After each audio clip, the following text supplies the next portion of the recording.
It was the belief at the time that the poor were lazy and that poverty was self inflicted, and as such, these workhouses were intentionally made to be as harsh and as unattractive as possible to try and encourage what they would call economic self improvement. So essentially, they made these workhouses inhospitable as possible to prove that you were truly desperate if you wanted to be in one of these workhouses. Applicants were asked to weigh the pleasures of staying outdoor versus the pain of entering it. And only the deserving poor were permitted entrance into the workhouses. So only those who could prove that they really had nowhere else to go and that this was their last port of call. The workhouses were designed to only be wanted and needed by the most desperate in society.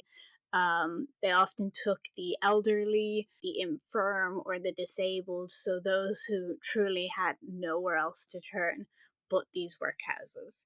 They were convinced that the poor were trying to cheat the system and that they would try and get anything for free that they could.